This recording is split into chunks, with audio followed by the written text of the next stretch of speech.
Okay, do you guys think that I have Sanpaku eyes? Sanpaku eyes? Sanpaku eyes.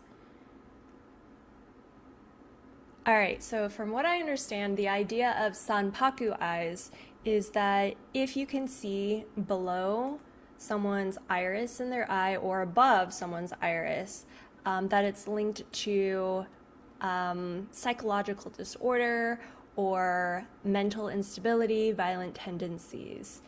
Before we go down the hole, let me explain why I'm trying to figure this out. The other day, I was taking voice lessons and I like to record myself. Oh my God, I'm doing it. I'm doing it. Okay, so the other day during voice lessons, I wanted to film myself so I can refer to it later. And then when I watched it back, I realized that the whole time my eyes were like doing this. I was like, what am I doing? Why am I doing that? And then sometimes I would do this. And I'm looking at the sheet music in front of me, and I have astigmatism that I got corrected with OCL surgery. It's kind of like LASIK, but it's not. It's like it's an eye surgery, right? And so I'm kind of used to squinting. But in the video, I was kind of like alternating between like doing this and squinting. And it's not something that I was ever aware of before. And it was so strange to see my eyes doing that. And then the other day, I was doing some more like self tapes. And when I watched it back, I was doing this again. And the whole in the video, I'm trying to be really natural. I'm like, hi, hi, hello, this is me being natural.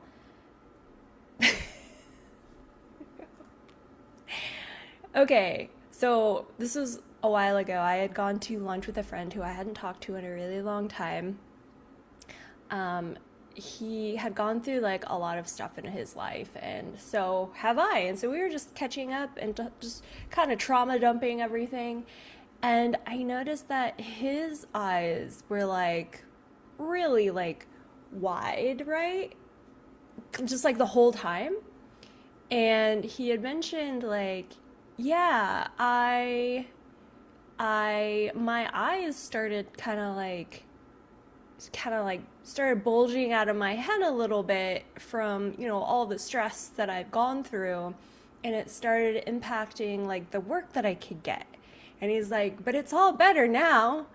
And I started to think like, what is a correlation between your eyes and like stress levels and like trauma, and like what is a relationship there? So I think it was actually when the news came out about Nick Reiner, who Nick unalived both of his parents. That was back in December of 2025. And I think I'd seen a TikTok that was like, he's got Sanpaku eyes. And they were talking about how basically, if you look at pictures of him, Nick Reiner eyes, if you look at pictures of him, you can see a lot of white around his eyes. Nick Reiner was under a mental health conservatorship in 2020. He's had mental health issues his entire life, diagnosed with schizophrenia and all sorts of kind of other diagnoses. So it got me thinking about myself, especially after I saw the video of my eyes. And so I want to go down a Sanpaku hole. And I also saw another video of a woman saying, if you can see the whites in any direction of like a person's eyes, she will not even talk to them because she's like, they're crazy, they're crazy. And now when I look at people, it's something that I try to pay attention to. Like, can I see the whites of their eyes? So this right here So this one says stress in life somewhere, depth perception and peripheral vision is off, accident prone. That's if the whites below one iris is visible only. Huh. So if you kind of have uneven eyes. And then this one says white showing below the iris, which is what Nick had. It means a lot of pressure, beware of situation. These eyes want to unload. Unload, unload. They want to unload. How do your eyes unload? Okay, this one is whites below the eyes and then half of the iris visible. Oh, actually, maybe this is more of Nick's. Be very cautious, extreme pressure. These eyes are hiding something. This one, whites below, half of the iris showing, and glassy-eyed. So like shiny eyes? Don't walk, run away. These eyes have psychotic tendencies. Then 3 whites visible. Whew! The eyes of a psychopathic killer. These eyes want to gain power of you. Okay, so like, what do we think? What do we think I have? What do we think? What's my thing? Because technically, I could do all of those things. Maybe not the uneven one. Maybe my eyes are a little bit uneven. Okay, I'm just gonna like pretend like you're not watching me. And I'm just gonna like be normal. Hi, I'm being normal. I feel like it's more of the tops of my eyes. Actually, I don't think you ever see the bottom whites of mine. I have to try really hard. Something like this. My crazy eyes are like this.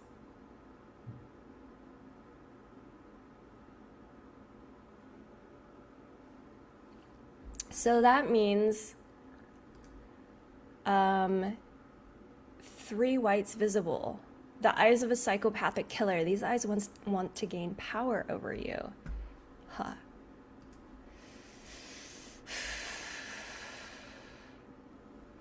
Okay, on this website, it says microbiotic pioneer George Osawa predicted that JFK would experience great danger because of his Sanpaku condition.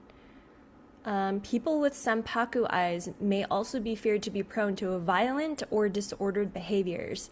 There is no evidence for this belief, however. Osawa makes note of some famous people with Sanpaku eyes, such as Marilyn Monroe, James Dean, Martin Luther King Jr., Abraham Lincoln, and JFK, and it insinuates that their demise was linked to the visible sclera under their eyes.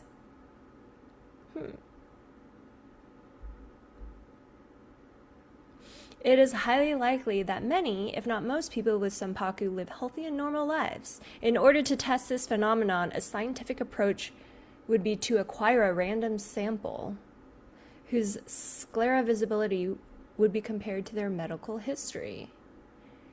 So it doesn't sound like anyone's actually done a real study on this. Let's see. Oh, here's an image of a bunch of people with Sanpaku eyes. These are definitely some wild characters. But there's got to be people who have this who are not like complete psychopaths. Let's see. Celebrities with Sanpaku eyes. Sanpaku eyes. Ooh, we got Robert Pattinson. Yeah. Princess Diana. Aubrey Plaza. Let's see. Olivia Rodrigo. Jeremy Allen White. Lisa. Anya Taylor-Joy. Mila Kunis. I mean, okay, now it kind of just seems like everyone has Sanpaku eyes. But I feel like theirs is really subtle, whereas mine is like kind of in your face, you know? Does trauma cause your eyes to pop out? Oh God. Let's not do an image search. Holy shit. No, no, no, no, no. Okay, yes, severe physical trauma to the head or eye socket can cause the eyeball to protrude or pop out. That's not what I'm talking about. I'm talking about a mental trauma. Let's see, does mental trauma cause your eyes to pop out? Mental trauma does not cause your physical eyeballs to pop out of your head. That is a myth. However, severe emotional trauma and chronic stress can cause significant, scientifically backed eye issues, including extreme pupil dilation, involuntary eye spasms, and blurred vision. Okay, here we go. Studies on PTSD patients show that trauma disrupts the nervous system, often causing a wide-eyed or bug-eyed look rather than physically popping out. What about the so-called psychopathic stare? Is there any truth to the idea you can recognize psychopathic traits in someone's eyes? Or is it just another myth? You'll find an evidence-based explanation below. Various suggested characteristics of psychopathic eyes seem to echo the general belief that people with ASPD, antisocial personality disorder. Descriptions include dead, flat, or reptilian-like eyes, very dark irises, or black, or eyes that appear black, pupils that don't dilate, and expression such as a smile that doesn't reach the eyes, a soulless stare. Basically, it seems like the research is showing that there are correlations between like trauma and eyes, but one of them is pupil response. People with higher levels of psychopathy showed less pupil dilations. And then eye contact. That people with higher psychopathy were slower to look at other people's eye region, aka eye contact. They also spent less time overall looking at someone else's eyes, which kind of reminds me of like a thing I had to do in class where, have you ever done this thing where you have to make eye contact with someone else for 15 seconds? It is highly uncomfortable. Just like not even talking to each other, just like staring. Here, we can try it. Ready?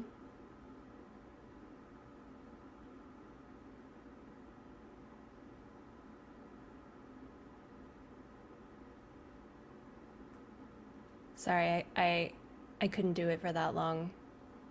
I think everyone should take that as a homework assignment, is just make eye contact with someone for 15 seconds straight. How to tell if I'm a psychopath. Psychopathy test. When I know someone is struggling, I think of them often and I hope they're doing okay.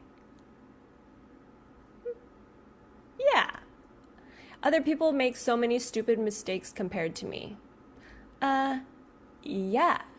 Well, I make lots of stupid mistakes too. I'm gonna take it down a notch, but still agree. If someone told me that I hurt their feelings, I would feel badly. Oh my God, look at this guy. What? Jeez. It's fun to antagonize people just to see how upset they get. I mean, yeah, it is kind of fun to do that. But again, it just depends on the person we're talking about. I'm gonna go neutral. I get uncomfortable at the thought of committing a crime. Depends on what crime. See, like, I would love to be arrested at least once in my life. I've never been arrested, but I want to get arrested at least once for getting into a fight with someone who just really deserves it. I'm gonna go with neutral.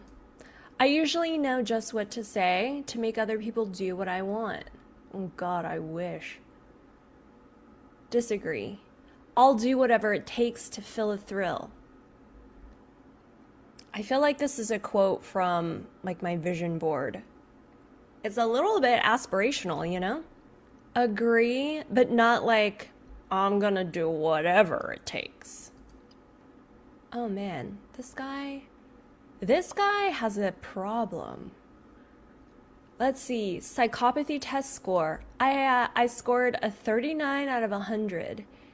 That means few antisocial tendencies. Okay, so I'm pretty low on the psychopathy test. But then what is going on with my eyeballs, you know? I'm wondering if it's like more of a nervous tic. And I've heard people talk about this before where when they were younger they would like blink a lot. And it's kind of like a form of Tourette's. Here, let's see if I have Tourette's. Do I have Tourette's? Multiple motor tics include eye blinking, facial grimacing, shoulder shrugging, or head jerking. At least one vocal tic include throat clearing, sniffing, grunting, or barking. I don't think I have any of those. But when I think about like why I open my eyes, when I do it, it kind of like feels good, you know? Like it kind of creates pressure around my eyeballs. It's kind of like cracking your knuckles a little bit, which I also do a lot of. Is squinting and opening my eyes a sign of autism?